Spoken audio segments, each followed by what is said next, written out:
Comment suivre ces transactions sur la blockchain? Salut à toi, j'espère que tu as la forme. Alors aujourd'hui, je vais répondre à la question d'un abonné qui se demande tout simplement comment suivre les transactions sur la blockchain.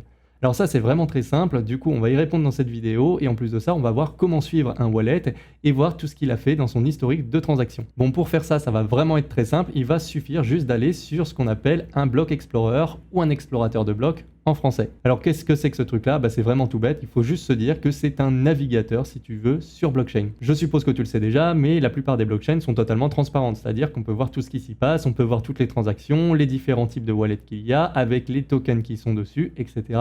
etc. Et le but justement d'un explorateur de blocs, ça va être d'extraire ces données qui sont sur la blockchain pour les rendre plus accessibles pour les utilisateurs. Il peut même exister plusieurs explorateurs de blocs par blockchain, ça ne pose pas de problème, Bitcoin en a vraiment toute une ribambelle. Alors après, bien entendu, il y en a qui sont plus utilisés, moi je vais t'en parler d'un seul qui sera sur la blockchain Ethereum. Je veux bien entendu parler de Etherscan, il est très connu. Alors pourquoi est-ce que je l'ai choisi? Pour deux raisons, comme je te l'ai dit, il est sur la blockchain d'Ethereum et il est très connu.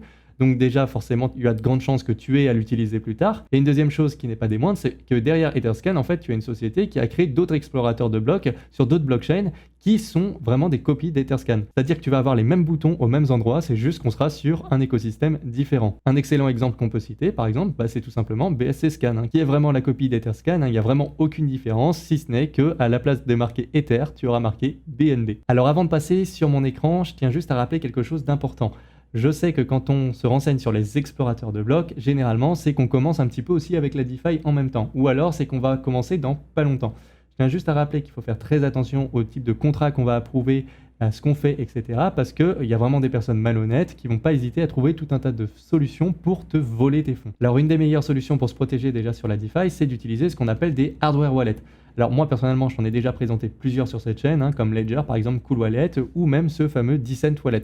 Alors je te mets souvent celui-ci en évidence quand on parle de DeFi parce que c'est celui que j'utilise le plus personnellement sur la DeFi. Je trouve personnellement qu'il est plus agréable parce qu'on signe ses transactions avec un capteur d'empreinte et aussi il a un écran un peu plus large que ce qu'on va retrouver sur le marché, c'est-à-dire qu'on va avoir une meilleure visibilité sur ce qu'on va signer. Ils sont aussi pas mal à l'écoute de leur communauté et vont régulièrement lister des nouveaux tokens ou vont supporter des nouveaux réseaux. Alors je t'invite tout simplement à aller les suivre sur Medium, tu verras qu'ils postent souvent des articles, par exemple, il n'y a pas souvent, ils ont accepté de supporter Flare Network. Donc tu verras qu'ils ont proposé un article ici et qu'ils en postent assez régulièrement, mine de rien. Donc je t'invite vraiment à te renseigner tout simplement sur une solution de type hardware. Là je te présente Decent, mais il y en a d'autres, j'en ai présenté d'autres sur cette chaîne. Donc surtout n'hésite pas à te renseigner, mais le plus important c'est de vraiment bien sécuriser tes crypto-monnaies et de faire attention à ce que tu fais. Bon, maintenant que cette petite parenthèse sur la sécurité est faite, passons directement sur mon écran et voyons à quoi ressemble Etherscan. Alors je te mettrai bien entendu le lien en description, sinon tu tapes etherscan.io ou alors sur ta barre de recherche tu tapes Etherscan et normalement ça sera en première position. Alors la première chose que je vais te montrer déjà, c'est qu'ici tu pourras retrouver les derniers blocs qui auront été inscrits dans la blockchain. Alors ici tu vas retrouver les builders qui vont inscrire le bloc, le nombre de transactions, mais tu peux en avoir plus des informations. Tu cliques ici et là tu auras les informations complètes. Alors autre chose que tu vas pouvoir retrouver, c'est ici les dernières transactions tout simplement. Alors ici tu verras le hash de la transaction, l'expéditeur et le destinataire. Alors tu verras aussi le montant qui a été envoyé. Alors tu peux voir plusieurs transactions également de cette façon et tu pourras remonter.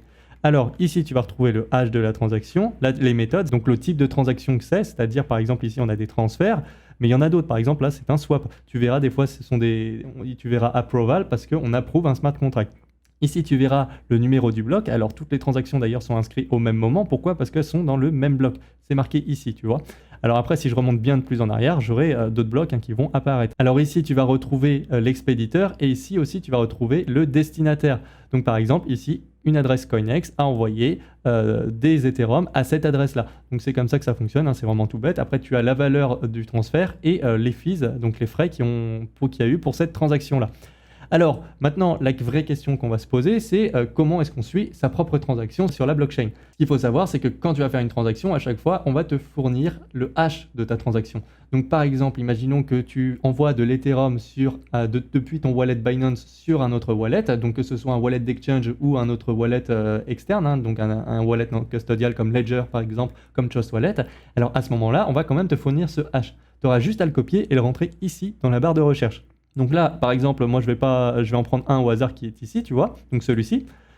Et là, tu vois, j'apparaîtrai ici. Mais je pourrais très bien le copier, le rentrer ici, et je serai sur exactement la même page. Il n'y a aucun problème là-dessus. Et c'est là que tu vas pouvoir, du coup, suivre une transaction. Parce que ce qui est bien, c'est que sur la blockchain, c'est pas comme sur un compte bancaire. En fait, une transaction sur la blockchain, ça ressemble beaucoup plus au fait d'envoyer un recommandé à quelqu'un. Pourquoi? Parce que tu vas pouvoir suivre les différentes étapes. Tu vas sur un site internet et tu pourras voir le suivi. Et bien là, c'est la même chose. Regarde, on va faire exactement la même chose. Alors là, en l'occurrence, cette transaction, elle est déjà passée. On voit qu'elle est en success.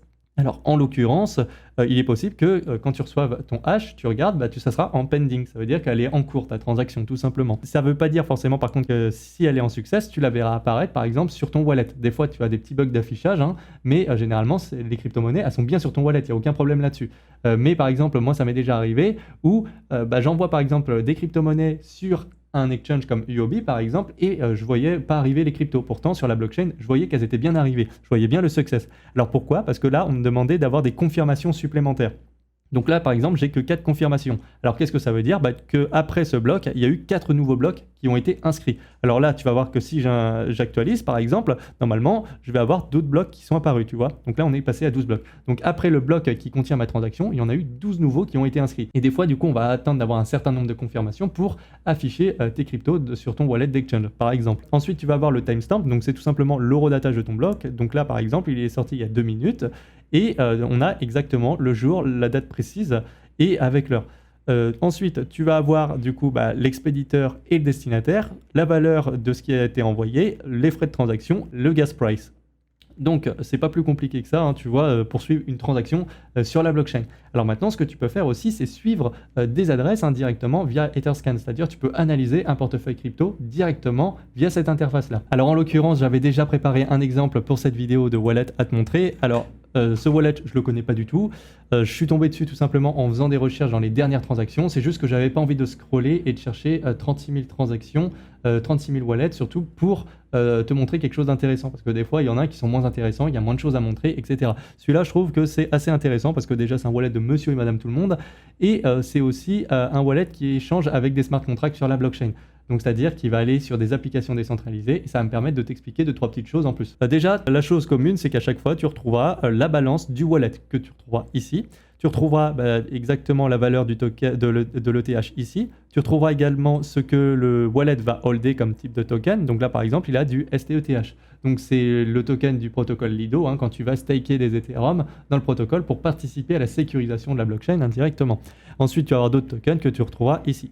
Alors, tu peux avoir une vue plus simplifiée en cliquant sur le petit portefeuille ici et tu vas tomber sur cette interface-là. Alors, tu retrouves les mêmes tokens que la personne va détenir. Tu vas retrouver leur symbole. Tu vas retrouver également le contrat des adresses. Tu vas retrouver la quantité qu'ils détiennent, le prix, la variation 24 heures, etc., etc.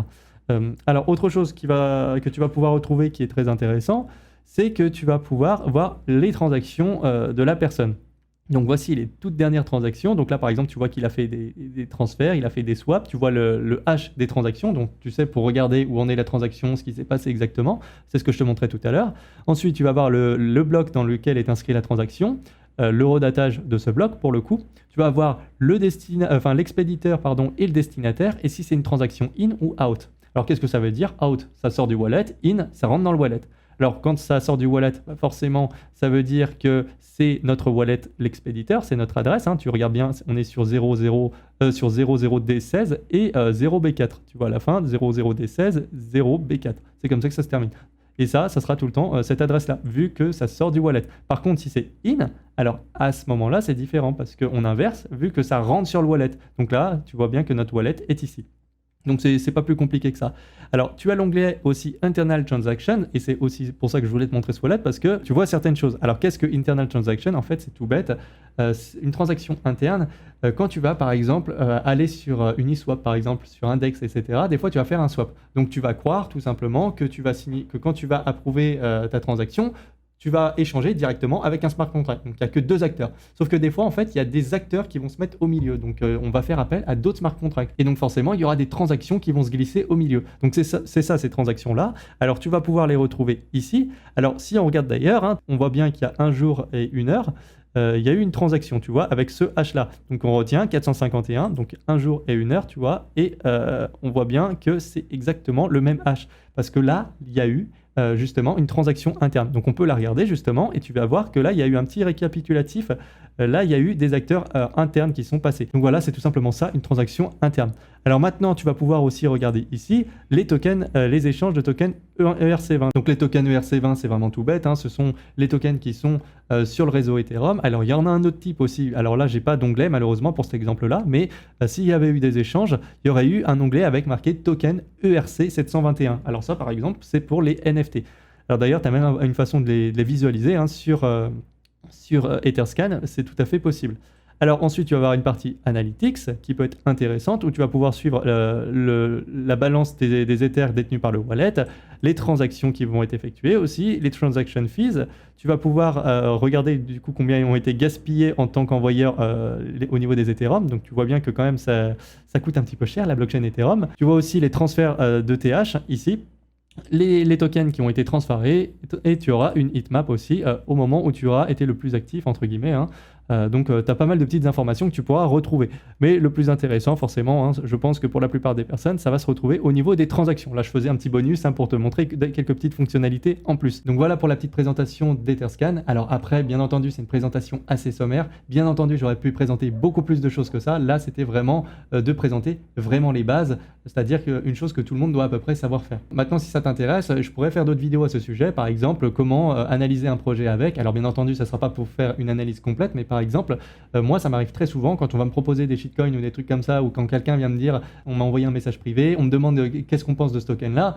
Bon, bien souvent, je me doute que c'est une arnaque. Je vais aller voir le contrat du token sur la blockchain, et bien souvent, c'est pas bon du tout. Tu vois, je vois pas mal de petites choses, notamment au niveau du nombre de holders, comment sont répartis les tokens au niveau de la blockchain. Il y a vraiment pas mal de petites choses à regarder, tout bête. C'est vraiment très intéressant. Je t'invite vraiment à utiliser ce type d'outil-là. Donc, si d'autres contenus de ce type-là, ça t'intéresse, hein, tu sais quoi faire, n'hésite pas à le mettre en commentaire.